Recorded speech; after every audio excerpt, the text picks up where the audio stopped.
de Montréal s'est penché sur la question et on en discute avec son vice-président, Jasmin Guénette. Bonjour. Bonjour. Comment vous voyez ça, c'est l'arrivée de ces nouvelles applications-là? Très positivement. Je pense que d'un point de vue de la clientèle, c'est très avantageux. D'abord, ça donne plus de choix, donc potentiellement on va payer moins cher, on va attendre moins longtemps pour avoir une voiture. Les déplacements vont être facilités. Je pense aussi, d'un point de vue plus général, ça peut permettre à désengorger nos routes.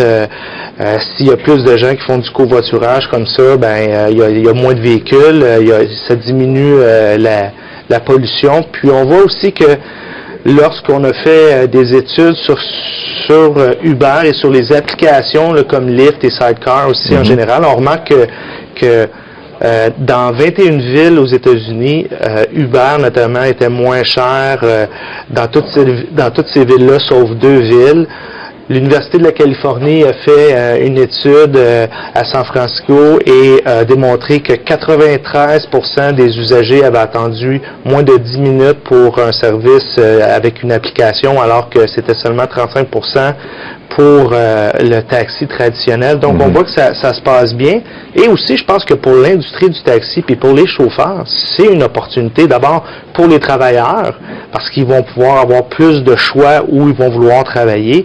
Et pour l'industrie du taxi également, c'est que cette nouvelle compétition-là va les inciter à un peu changer, s'améliorer, avoir des nouvelles façons d'attirer cette clientèle-là. Puis plus il y a une offre diversifiée, plus il y a une offre abondant. Je pense que ça va inciter les gens à utiliser davantage ce genre de service-là, le transport collectif, que ce soit l'autobus, le métro, le taxi traditionnel ou le taxi offert avec les nouvelles applications. Plus le service va être de qualité, plus ça va encourager les gens à les utiliser. Oui. Mais il y en a qui ont vu ça dans l'industrie comme une menace. Il y en a d'autres qui ont dit c'est la voie de l'avenir. On pense à Taxi Diamond qui a tout de suite annoncé une modernisation. On va se mettre à jour, on va utiliser ces techniques-là, ces applications-là. On va investir 1 million là-dedans. Il y en a qui disent, oui, mais c'est pas juste parce que nous, on a la licence à payer. Ça coûte cher, une licence de taxi. Quelqu'un qui se met en marche avec ce service-là, lui, il n'a pas payé ça. Oui, effectivement, mais je pense que les technologies sont là pour rester. Imaginez si vous seriez à l'animation de votre bulletin de nouvelles avec une vieille machine à écrire, on trouverait ça un peu étrange. Alors, je pense que ces nouvelles technologies-là sont là pour rester.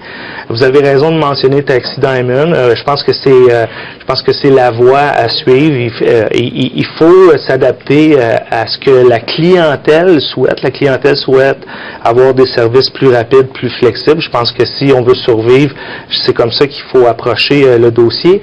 Et dans le cas des permis de taxi, évidemment, le gouvernement a mis en place une politique gouvernementale d'achat de permis pour pouvoir pratiquer ce métier-là. Ça coûte excessivement cher. C'est presque 200 000 $ pour avoir un permis de taxi à Montréal.